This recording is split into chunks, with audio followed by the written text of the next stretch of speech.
আসসালামু আলাইকুম। কেমন আছেন সবাই? আশা করি আল্লাহর অশেষ রহমতে যে যেখানে আছেন ভালোই আছেন। আজকে আমি আপনাদের সাথে শেয়ার করব অসম্ভব সুন্দর এবং মজাদার স্পঞ্জি একটি ডিমের অরেঞ্জ কেক। তো এই কেকটি এত মজার খেতে এবং এত স্পঞ্জি হয়েছে যে আপনাদের সাথে রেসিপি শেয়ার না করে পারলাম না। তো আপনারা দেখে বুঝতে পারবেন যে আসলে এটা কতটা স্পঞ্জি হয়েছে এবং আপনারা অবশ্যই ট্রাই করবেন রেসিপিটি। তো চলুন দেখে নেওয়া যাক। এই কেকটি বানানোর জন্য আমি প্রথমে ময়দা নিয়েছি 1/4 কাপ এম এবং গুঁড়ো দুধ নিয়েছি ১ টেবিল চামচ, বেকিং পাউডার নিয়েছি 1/4 চা চামচ এবং বেকিং সোডা নিয়েছি ১ চিমটি এবং এটা ভালো করে চেলে নিয়েছি এবং ডিম নিয়েছি। ডিম থেকে কুসুমটা আলাদা করে এবার বিট করে নিচ্ছি।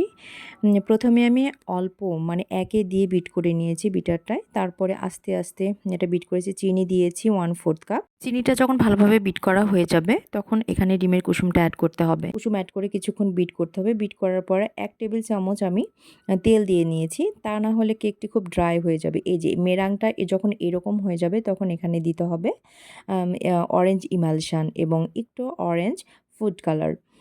এই যেন একটু সুন্দর কালার আসে। এরপরে আমি শুকনো উপকরণগুলো যেগুলো চেলে রেখেছিলাম সেগুলো দিচ্ছি এবং তার সঙ্গে, সঙ্গে একটু করে লিকুইড দুধ মিক্স করছি। তো অবশেষে আমার কেকের ব্যাটারটা তৈরি হয়ে গেছে। এই যে এটার ফাইনালি আমি যে ব্যাটারটা রেডি করে নিয়েছি এটা ঢালার জন্য আমি 1/2 পাউন্ডের একটা মোল্ড রেডি করে রেখেছিলাম এবং ওখানেই ঢেলে নিয়েছি। এবার মোল্ডটি খুব ভালো করে ঝাঁকিয়ে দিতে হবে যেন ভেতরে লাম্পস না হয়।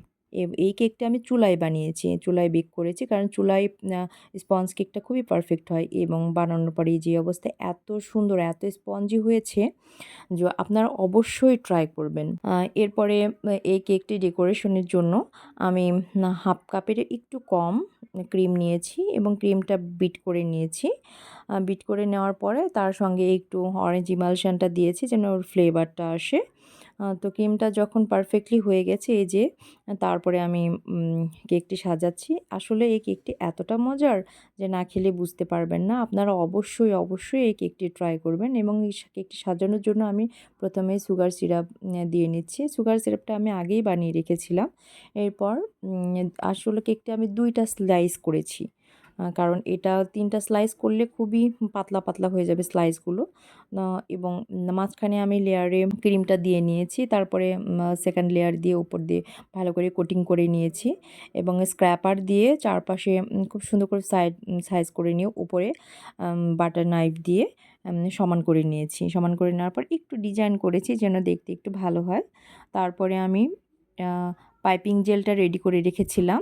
আ রেডি করে রাখার পরে এবার এই পাইপিং জেলটা দিয়ে দিচ্ছি যেন এটা দেখতে খুব আকর্ষণীয় হয় এবং এইভাবে খুব সমান করে দিচ্ছি আমি।